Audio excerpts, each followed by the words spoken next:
Voilà, ingeta bambuta, ingeta bayaya.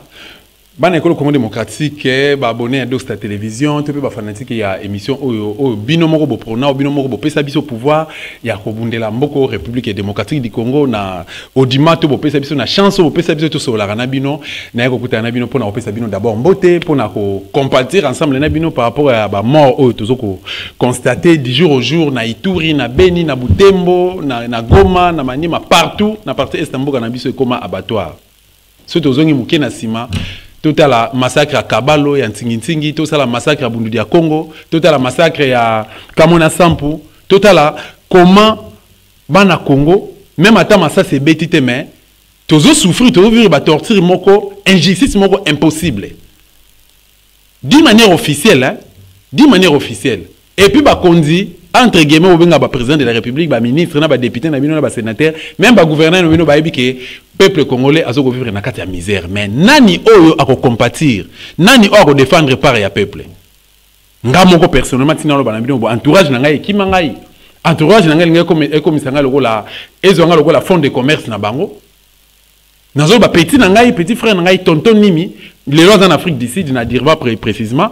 Est-ce qu'on a petit grand frère vieux patience Nimi, vient na Freddy Kanga Motema, Betty Lukunku, Serge Ngongomo, vient na Paulin Moulenda, Boza Telme Belé, Freddy Mouela na pesi no bambote Belé, na bike bokolanda ngai parce que bolanda toujours papi Ilunga na France, grand frère propre na Belgique plutôt na pesi bambote, vient na Odombo et tant d'autres nos cités, na pesi no bambote Belé, vient na Nkomi, Nkomi vient na ngai Mutunangai plutôt Mutunanga de dedans, Mundibu, peuple Mundibu, puis na bosa inte Fabrice Umba. Boza tellement ébélé, na pesi no bambote Belé. Bazonga lokol balingi bazonga lokol la fond de commerce na bango balobi que non. Qu'est-ce qui fait que yo lingi ko liambo ngote? Oboyi ko tonga bandaku, oboyi ko somba ba immeuble, oboyi ko somba ba jeep à danger. Olingi no ko somba ba montre cher, te olingi ko la tra ba montre o ya moyenne.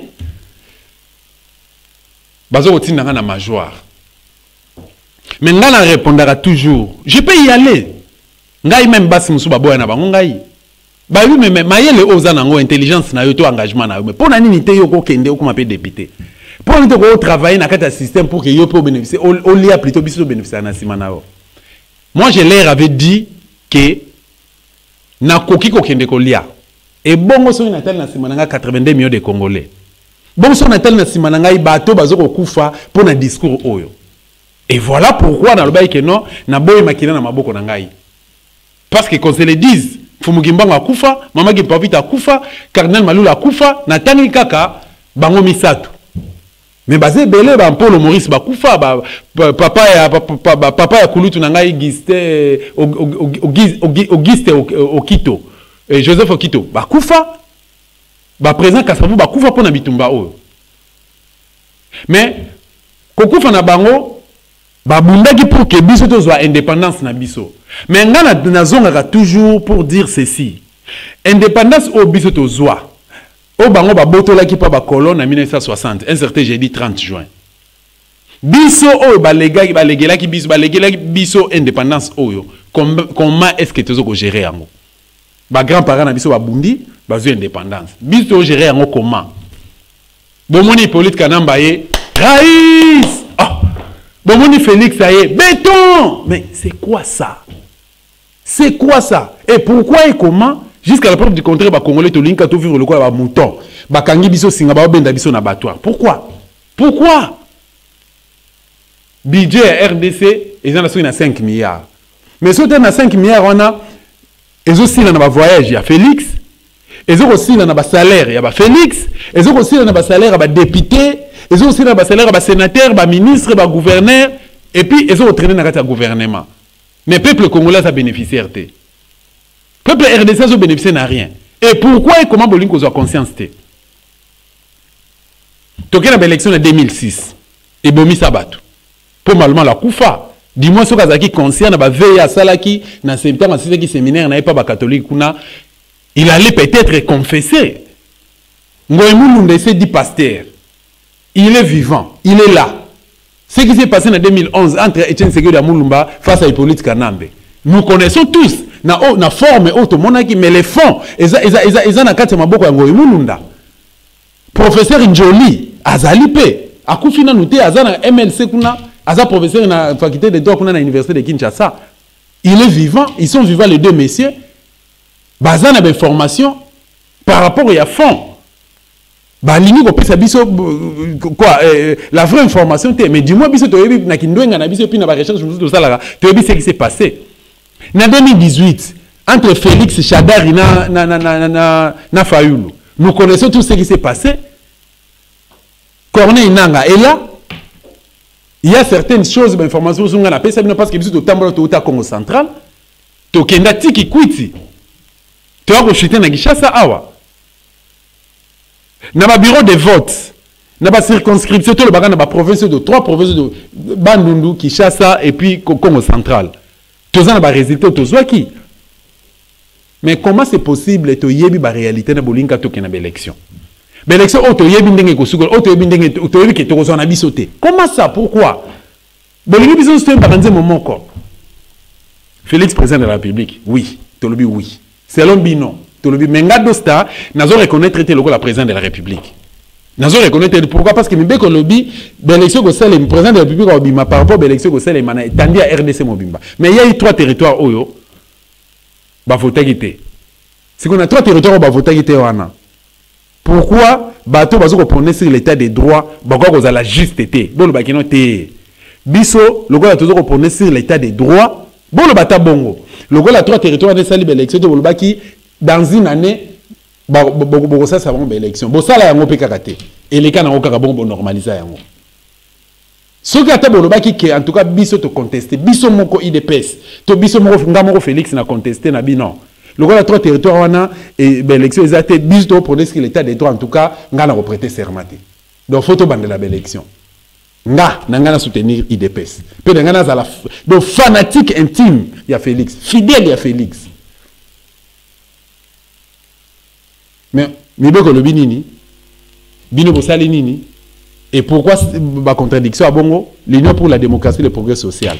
Est-ce que le principe démocratique est mis en application? Non. Alors, ça on a appelé Zabino Lelo Ezali par rapport à entreprise plutôt le société Mounene na Kombo ya LMC en sigle donc autre toyebi na Kombo ligne maritime congolaise. Azo dépendre donc à évoluer sous titel il y a ministère il y a transport. Ils allaient diriger le pas à Chéribin, si je ne me trompe pas. As un membre ensemble, hein, ceux qui ont un mémoire, un membre. Bon, on a un parti politique, on a un parce qu'il a soutenu rien. Mais au jour d'aujourd'hui, la République démocratique du Congo, Azana Masouate, Alouara Massoua ya Batu. Mais malgré que Alouara Massoua Batu, Mboka Oyo, République démocratique du Congo, est tombé dans Kitariché, ses alliés belés. Tout le bâti qui est bon, les alliés. Mais la caméra qui 57 millions de dollars. Sur 600 millions de dollars, il y a l'État pour un projet à 100 jours. Caméra 57 millions de dollars. Différence en bon, on est à Pourquoi on s'en souhaite? Pourquoi on s'en bat avion? Pourquoi on fout à Nyongo ya batute? Les locaux dans la Belgique, bande ko bazoko lela. Baolela pourquoi? Bazwa mituka na bango batia na mai. Mituka oya bango batia na mai. Ba misi basomba ba conteneur. Papa Moussa Benga to solo na 2 conteneurs. Et 2 conteneurs donc de quoi sont mis tout kana tient na mai a fouti ba droit plus de 10 000 euros. Plus de 10 000 euros a fouti ba droit nyonso. Puis il a des documents na maboko na ye. Mais ndeko oyo mbongo leza à travers qui pendant ce qui 1 année et demie pour réunir mbongo wana asomba biloko na ye tient na mai tout ça et a otekama na Congo. Papa Oyo a sali 2 conteneurs. Dans les conteneurs, il y a des histoires. Mission est périssable. Depuis fin novembre, début décembre, batia yango nakata masuwa. Pour que aya awa na RDC et réduire tout le chômage, na ba taxe bango ba kofuta, na ba service belé za na kuna na port, je ne sais pas matadi ou ya boma et contribuer na tout le banana na trésor public plutôt ya mboko République démocratique du Congo, mais ils ont pris en otage. Pourquoi? C'est parce que quelque part gouvernement congolais azana nyongo na bango Il y a une location, il y a un soua, il y a un salela, à foutre à rater. Ça, c'est la honte. Ça, c'est la honte. Ceux qui vont traiter Mobutu de dictateur, vont traiter Mobutu de voleur, ceux qui vont traiter Kanambe d'usurpateur, de Rwandais, ceux qui vont traiter qui 18 ans à Jésus à affaires publiques, n'a pas à Hippolyte Kanambe. Mais il fallait quand même un modèle. Ne fût-ce que vous la différence entre Jésus et Ningo Bayaki Liboso Nabino, en français, prédécesseur Nabino, par rapport à Oyabino. Mais ce que nous vivons aujourd'hui, c'est le contraire. C'est vraiment le contraire. Et puis ça nous fait très mal. Pourquoi? Parce que bon, dans le discours, on peut s'abisoter les lots. Bandeko, oh, papa, oh, a sali des conteneurs na ewana. Pour nous, belaka bango. Ba ba sali des conteneurs na ewana a defa ki mbongo na banque. Ba mbongo ba to defa ki na banque, ça na ba délai oye, il faut abanda ko futa ba mbongo wana. Plus de 30 000 euros à défendre la banque. Papa n'a commis l'attention. Papa n'a commis que ça la crise. Et tout ça la calcul depuis fin novembre début décembre babilo kana fallait qui fouter les droit nions fouter tout ça bazan document d'abord derrière élément de preuve babilo kana ayé toujours TAWA na RDC. Boye bisangaye. Sauf ba produit périssable les en a 4. 2, 3, 4 mois après, ça on a encore zalani. Boye bisanga par amour, tout ça la business nae à ça la par rapport à temps et espace. Si quoi à investir à des films bon on a crédit à son marchandise à tiens un conteneur à tiens on a masoua. Pour attaquer pour comme on a RDC après combien de temps? Pour attaquer après combien de temps pour que abana ko futa banyonga bato. Lelo ndeko oaza malade.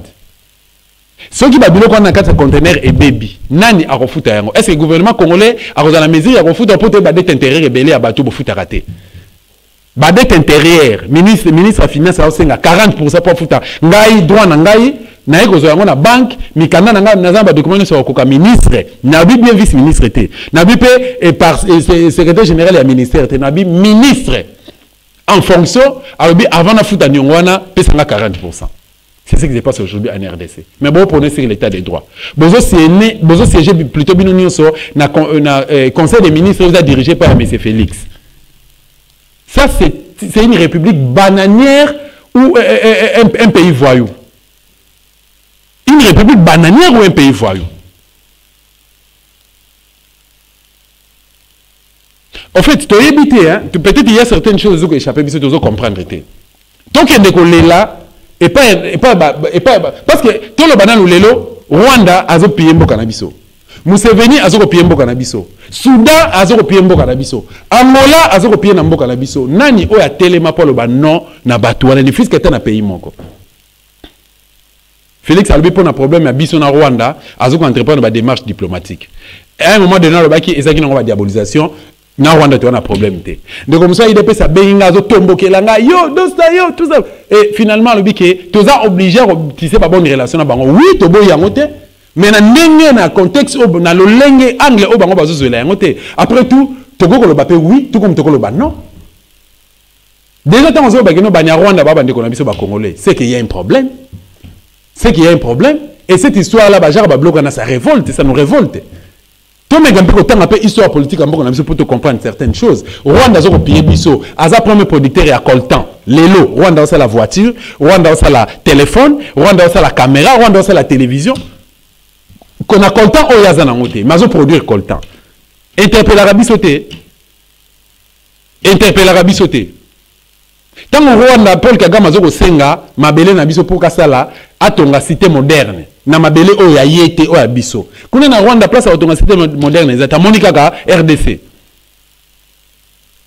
je ne sais pas na Congo likama nzala lelo e comme nango lokola mutala la muka zo mbanzembo petit déjeuner to komela auto benga on na RDC komela ti comme lix so ki na famille moko moni babana bazolema pa ba chemwa bleba na kati te ezali mai na kati on ezali coloré eza lix kolia maki kosala omelette eza lix na Congo kolia fufu na pondu na mutsambu ou bien na poisson batumba to Thomson batumba très bien et comme lix na mboka na biso aspect monsieur na gozwa toujours na même ordre d'idée toujours comme tout naté pourquoi et comment le pourquoi et comment Félix a lobby que bandeko baza na diaspora ba ko investir na mboka mais bandeko oyo baza ba victime ya problème na zo bisabino bazui ba initiative ba bikeno bon ça va d'accord biso malgré mais to kita quand même to ko investir mais kaka na expérience à liboso bo bloquer bango et ça pour ba misusu ba lobanine ba misusu ba ya ba continuer ko benga Félix de très to ba traiter gouvernement to régime moko irresponsable ou bien comment parce que ce sont des réalités et avec des documents à l'appui. Les documents, ils ont une signature. Une signature officielle. Non, tous les même serré mboka zambo cannabis, Congo zambo cannabis, nani a défendre bandeko o soki biso ba do statolobité. Article 23, il y a charte occupation bobinga constitution. Et puis si biso ndingisa ya koloba. Liberté d'expression, tu peux liberté à presse. Mais comme ils sont dans le lobby, beaucoup de biso d'insécurité. Ceux qui te lobby beaucoup mieux titoyer biso. Ceux qui te lobby beaucoup mieux filer biso ko côté la biso même na banda. Ceux qui te lobby beaucoup même non, pas jusqu'à ce niveau. En quoi tu différencier régime oyo na régime à Mobutu? En quoi tu différencier régime on a régime ya Kanambe? To en quoi baba sirance ni bozo ko pesa peuple congolais que non, ceux qui Félix a totalisé trois mandats na edo to loba 5 ans oyo qui changement ko taramboka. Non. Tout l'ingamboka na biso, mais tout plutôt kozala fanatique à l'individu. Félix l'avait dit tout haut qu'il y a commis président de la République pour que Batumso ba en exil. Tout celui qui est en exil a zonga mboka. Il y a commis président de la République pour que Atia Batuna ba cacher ceux qui va critiquer. Pe auto ko sala ba conclave auto ko sala ba activité bela auto ko créer awa na presse abiya au marché na presse ya collaborer na presse mais qu'est-ce qui justifie présence ba journaliste belé baza na prison centrale à Makala na ba service ba aner na ndolo ba o bazo ko vivre na ba sécurité o a télémara même pas télémanaré pendant 10 minutes o a kendara supermarché té o azana temps on se détendre azana temps on même tourisme était. Qu'est-ce qui justifie tout ça? Et pourquoi et comment? Le pourquoi et le comment? Vous avez besoin de sécurité, vous avez besoin de la calculité. Maman Oyo, a sali conteneur nae a tchena mai. Ndeko Oyo, a sali conteneur nae a tchena mai. Papa Oyo, a défini dans la banque a sali ba conteneur nae a tchena mai. Ba ba tchena mai ba futi ba droit no se komiono, biso tozana problème te gouvernement na bino. Babenga babatu ya ligne maritime congolaise batu benga bango ote na fin janvier début janvier fin février mais là to komi na mois de mémoire de mango pe et na kosila en quoi to ko crédibiliser pouvoir to pe régime est dirigé par Félix en quoi to ko différencier on a Oya Kanambe à 18 ans au mona conseiller après la présidence de la République azo suma ba immeuble ministre azoso mabandako au moment général moko boye ou bien colonel moko to gouverneur moko azana ba station d'essence azana ba flat hotel azana ba activité bela azana to benga oni ba supermarché tout ça mais code de bonne conduite agent public à l'état et lobby l'article 1 alinéa 1 à lobby nani o azali agent public à l'état babani na président de la République na cabinet président sénat na cabinet assemblée nationale na cabinet premier ministre na gouvernement nyonso na ba membre ya ba cabinet ba magistrat ba militaire ba policier baza ba agent public à l'état pour l'état nde efutaka bango article monsieur lobby que tout celui qui a exercé na ba fonction na kati ya gouvernement ou comment ba fonction ba fonction à l'état na loba akoki kosala commerce te akoki kosala business te pour agent public à l'état article monsieur lobby mutu nyonso oyo akoprêter serment to oyo akosimi ba fonction lokola ministre député sénateur tout président de la République il faut à déclarer ba bien na etango azokota na pouvoir pe a déclarer ba bien na etango azobima na pouvoir boto osala remaniement non. Est-ce que bateau va côté un gouvernement va déclarer bien à bango tant babimi va déclarer bien à bango Félix a déclaré bien à une entrée est-ce que na sortant va déclarer bien à Hippolyte Kanam a déclaré bien une entrée, to na sortir a déclaré bien c'est qu'il y a un problème dans Mboka na biso. Tant que biso ba dosa to tele matolo ba poto défendre l'intérêt Mboka, to longola to buniso occupation na Mboka na biso, ça pose problème. Mais la vraie réalité Mambole ka Mboka na biso yango Félix Tangayaki, il avait combien de parcelles? Na ba compte na ye, azaki na combien? Mais c'est Félix azaki na combien? Azaki d'abord na combien de comptes et puis azaki na combien na kata ba compte yango? Lelo a combien de comptes, puis azana combien na kata ba compte yango? Félix avait combien de parcelles? Lelo combien? Et Azumbongo wapi ya Rosomba yango. Soyons quand même sérieux, Mboka Congo Zamboka na biso. Ba ministre na ye bazaki na nini, lelo ba komi na nini. Et tant ba ko bima ba ozana nini, et nana ko auditer bango. Corruption na Mboka na biso. Et ça na régime nini oyo ko ya po libérer. Yango tozo conclure pour dire que notre pays est occupé. Papa Onorenga na Nzamboko atumba salaki déclaration parmi ba déclaration salaki. Et dans la déclaration, qui a vu Félix, il y a 3 missions. Mission Libossé, qui a légalisé l'occupation. Mission Mibalé, qui a protégé les occupants. Mission Missa, qui a distraire le peuple congolais. La réalité, il y a toujours vivre. La réalité, il y a toujours vivre. Mais ceux qui osent se mettre pour critiquer le système, ils sont constitutionnels et ça va poser problème. Bande quoi, il dépêche de Bundagana Bango. Tu condamnes à anti-valeur Oyo, dans le régime à 18 ans, il y a Kabila. Mais les lots, ceux qui ont condamné, ceux qui ont critiqué, Bango va rejoindre le régime à Kabila. Tout le monde marche, je suis concerné dans ma marche, de la CENI. Bande ko basali marche, pour contester, ba bloc organisation, il y a l'élection en 2023, marché. Mais ça c'est bêtis. Il y a eu des morts, il y a eu des blessés, des enlèvements, n'en parlons pas. Mais nani oa ko kanga batu wana, nani oa ko interpeller ba policier ba sala nepi, nani atindeki ba policier na ba ki ko kanga batu. Bolobi état de droit. État de droit ça se pose que respect à Mibeko. Mibeko mboka lobi nini, to sala nini pona boy. Marche pacifique ezali constitutionnel.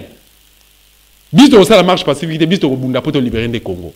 Ya biso eza pacifique, ya biso eza un coup une flamme. To bimi une fonanzela, to beti biloko poto to si ça makam parce que après tout, il faut aussi lisa yango. Congo eza mboka na biso. Na liga kana conclure pour dire que nazoko bercer pe nazoko soutenir maman na biso, frère Nangai et puis papa o bazali victime en kati ya dossier. Boy ba keno Congo ezali mboka ya Kimbango. Un jour makambo ko sila nango. Et puis tozolo ba boy pe na interpeller monsieur Chéribin Okende. Yo ozana quoi ministère ya transport eza secteur na yo. Yo mtozoko diriger yango. Zo ba responsabilité na yo.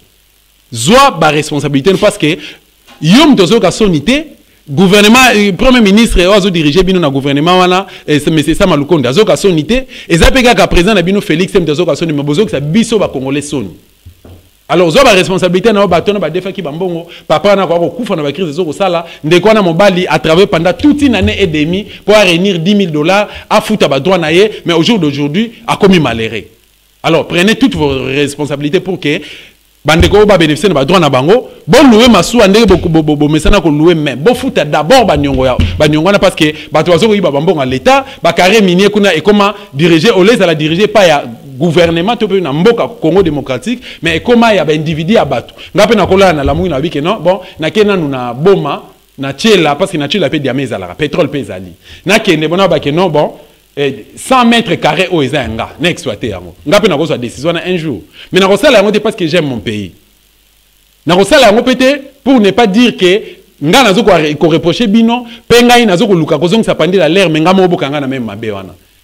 Eza loko la musulman après ta serment alobi ke no ya ko liangulu te, asala vena ko liangulu te. Mais yé mo kazo liangulu pendant kaza enseignant, azo ko encadrer bano bakoti sima na nini ya islam. Donc voilà message nazaki nango opé sabino mais nana conclure pour dire pour soutenir grand frère nangai Kulutu nangai confrère nangai ndeko Pero hein pour na situation o ekomelio biso to souffra déjà na bamba bongo et comme la biso mais de grâce aux makasi ya kobima mboka avant place aux ali toza de cœur nayo tozo ko soutenir yo mais seulement que nazo ko interpeller bandeko INPC Union nationale de presse congolaise mutu akoko zalaka journaliste te soka za membre pa na bino toza obligé biso ba journaliste news toza obligé aux ala ba membre kuna te biso zaki ba membre kuna na ba intérieur pourquoi to bima pourquoi to démissionna et pourquoi to tchaka bino kate pourquoi parce que nous c'est comment politiser INPC comment politiser bon radier na kati ya Union nationale de presse congolaise pourquoi parce qu'il a fait quoi Est-ce que vous avez interpellé ou blâmé M. Kabulo, Christian Bosembe, ou babimisa ben sanité na minoko na bango, ba journaliste belé ba koma ba gens aner bino boyebi ango. Bino boyebi ba journaliste belé ba koma travailler na ba service. Prochainement na kotanga ba kombo na bango. Ba koma travailler na ba service, même des copéros, il a été dénoncé na kata ba service. Bo combattre ti atteindre l'objectif. Est-ce que INPCC a attaqué Batouana? INPCC a radié Batouana? Non, c'est quand même des réalistes. Il n'est qu'à Asali Moussala Naye. Maramboya Asali est en rapport na constitution. Mais bon, comme que lobby l'article 23 na télémika Kawana. Charte occupation bobina la constitution article 23 et ce qu'on peut sa mutu liberté à Koloba. Il n'a pas insulté. Perron n'a pas insulté. Perron lobby m'a bien mon côté. Albi et le mon côté oyo et comment dirais-je oyo et tout ça. Mais du moins il a dit que la vérité défend des gars d'intérêt à Mboko Congo démocratique. Soyons sérieux, soyons des réalistes. Mboka za mboka Kimbango. Tant que Kimbango sengela sa misala na ekoki. Yo oyo oye pona ko nuire na milimo ya ba Congolais, oye pona ko contribuer na malheur ya vie ba Congolais, yeba ngo keno Kimbango akolanda yo. Soko kimi même na chambre na yo, même na toilette, même na mboka. Ozu avion ke même na mboka mpaya. Yeba keno molimo ya Kimbango kolanda yo. Et kwa mvuto yo kwa kotubela masumu pe na suka nango okomikanga kati okokufa. Merci beaucoup na bino bopesa biso matoyi. Merci pour la fidélité na bino na chaîne na bino bolinga mingi Dosta télévision. Merci pour la information belo bopesa rabiso. Merci pour la confiance mingi o bopesa rabiso o s'abonner na nte a s'abonner. Bo commenter na ba vidéo na biso, pe bo continuer ko partager yango sala rabiso plaisir makase o bo landa biso. Même ba o ba finga ka tona besoin na bino parce que avant bo finga botalaka. Botale otali contenir le biko non. Mouton mambolo beza ya solo mais le les apona des faveurs na biso to finga eka poto affaiblir mais ngata bo finga ngo pesa ngandi makasi. Mama Catherine Ngwanda, merci pour na soutien na yo. Papa Isaac Bateza, grand prêtre, merci pour na soutien na yo. Viens nga papi Lunga na bosa nyote boza tellement belé, tous ensemble bandeko ya RC résistance congolaise tous ensemble to continuer ko s'accorder, to continuer ko sangana pour na soutien ko libérer mboko na biso République démocratique du Congo. Ingeta